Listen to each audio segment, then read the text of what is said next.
Hey y'all, what a beautiful view in back of me that I can see as well. And there's a little bug on my phone. Oh, it just flew away. So I wrote some notes down for this. I was gonna get my notebook. Maybe I'll do a second video if I don't cover everything, but I'm just gonna talk about it and learn to surrender in case I miss a note that I thought of and that came to me earlier. But I want to talk about the schooling system and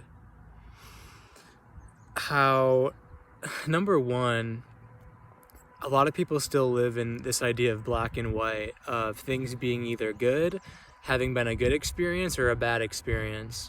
And the more that you can accept and take on the lens of things as being shades of gray, the more depthful you'll understand this video and many other videos. Because as a preface, of course, there were good memories and good attributes of the schooling system, friends and different kinds of sports. Again, some of that not so good, voluntary gym or mandatory gym class and stuff like that. But what I'm saying is there was a lot of positives from the schooling system, even though this video is going to kind of be focusing on the more detrimental aspects of it. So keep that in mind. For a lot of people, school was more or less a prison.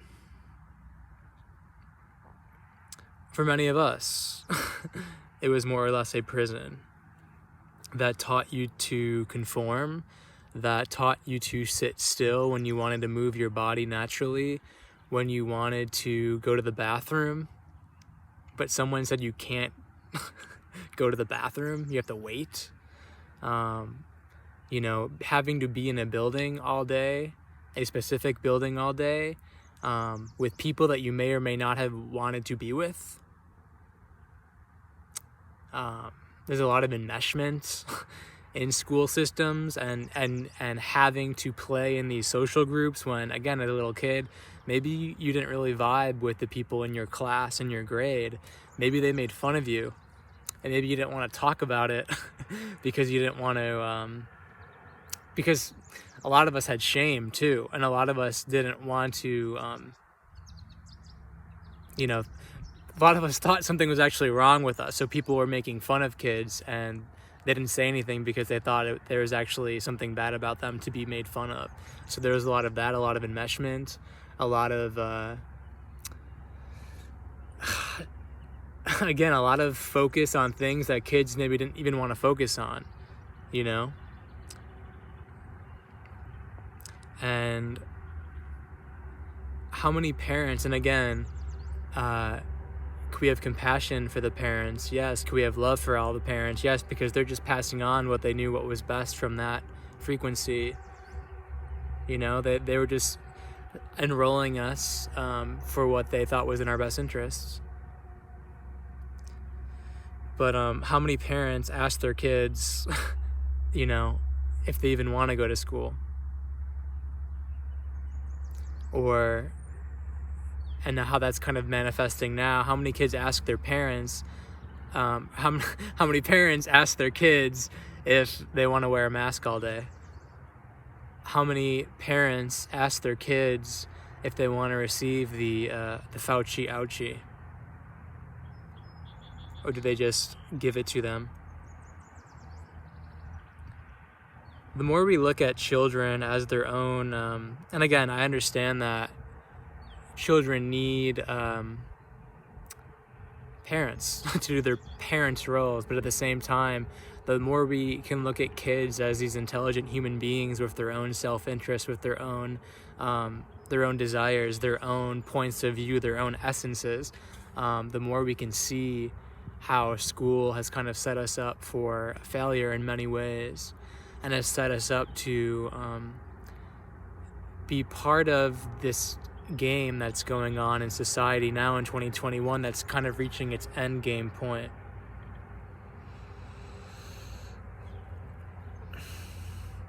What's happening now couldn't have happened without the indoctrination and without the learned submission from the school system, the learned shame. Things have to be a certain way, and if they're not, if you don't get the A+, then you're going to be shamed, then you're in trouble, then you're not going to get a good job, then you're not, all the pressure, right? And the pressure to do what the teacher said for you to do.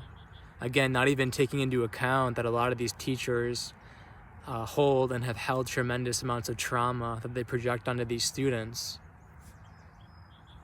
So if you're dealing with someone who has a ton of trauma that projects it onto other kids, and you make them do as they say, right? You can't go to the bathroom until class is done.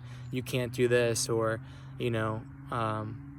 all of these expectations, then, you're setting these kids up for a lot of trauma themselves, which is, again, what we're seeing play out now. But what if I don't want to wear a mask? But what if I don't want to do this? What if I want to stay outside all day and play? There's a lot of expectations in the schooling system. And what happens to a lot of people is a slow numbing and shrinking of their essence, of their true gifts, of their soul power. I didn't really do well at the very beginning of my grade schooling, and then I reached a point where I succumbed and kind of gave my power away to the idea of needing to get good grades, because I saw that teachers finally liked me, teachers finally got off my fucking back. When my grades were higher, and I started to feel, again, a level of confidence that was externally manufactured by other people by getting good grades. So I kind of gave parts of myself up. I did give parts of myself up in order to receive that external love and validation that I didn't feel within myself. And you see a lot of kids do this, and then you go into high school and you have all the pressure put on to you about what's smart, what's intelligent, what's not, with the SATs, with the ACTs, with getting into colleges, with college essays. You have these children who are beautiful, divine, smart, talented beings that are so diverse and different, but we're putting them in a box by saying, this is what intelligence is, this is what success will be, you have to score this on this test, you have to do it in this amount of time, and really create the illusion of success looking just one way. And again, who's benefiting from that one way? The people who are benefiting now in our society from what's being rolled out now. It's the same people, same energy, same families, same systems. People who don't question, people who work more robotically than with using their critical thinking mind.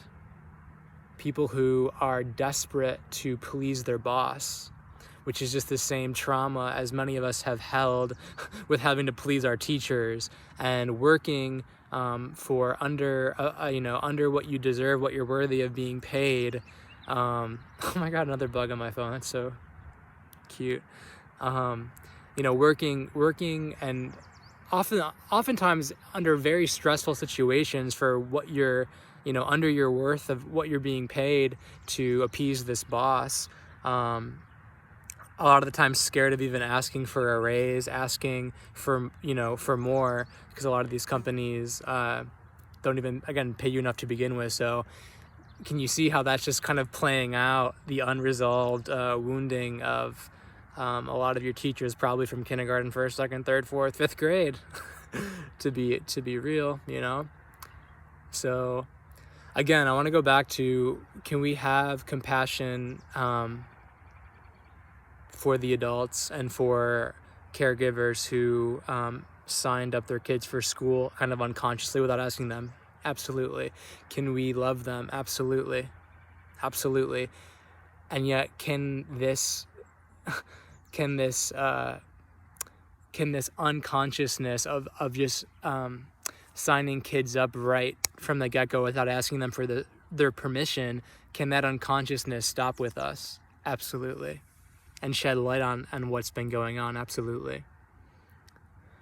Because as we move into higher states of consciousness, as we move into more of our freedom as human beings and step out of the darkness and the shadows of what we didn't know that we were playing in, can we start to see that what has always been there, that control, that submission, that telling kids that they have to be a certain way all day and sucking that life out of them like that, kind of harvesting them like that, can we see that the stakes are going to be raised now?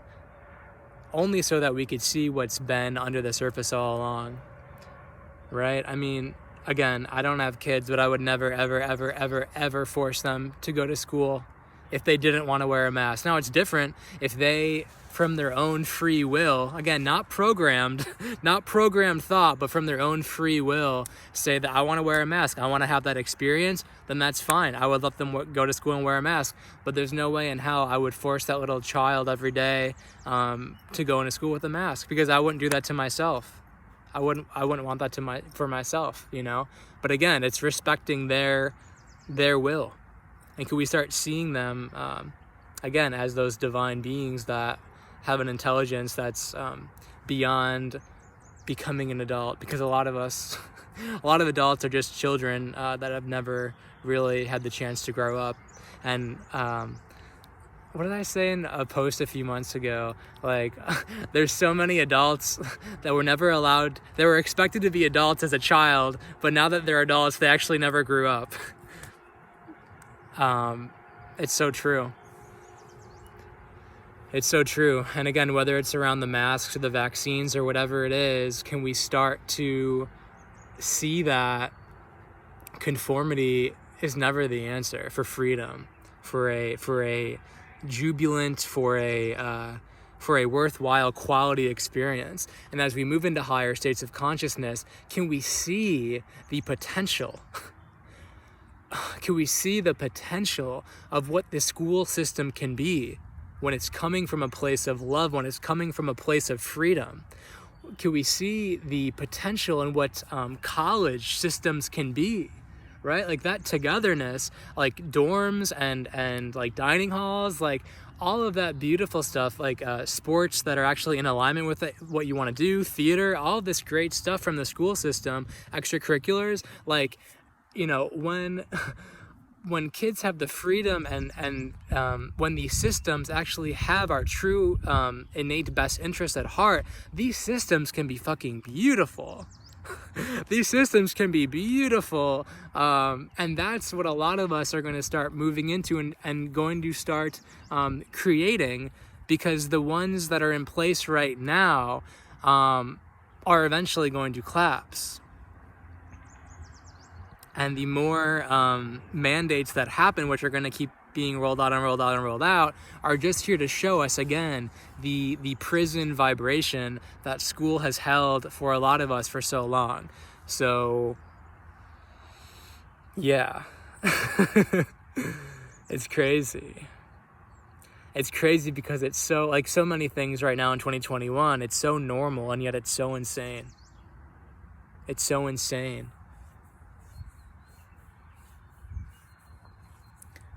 And when you take a step back and do it one step at a time, you can, again, free yourself or your kids or however you want to navigate it.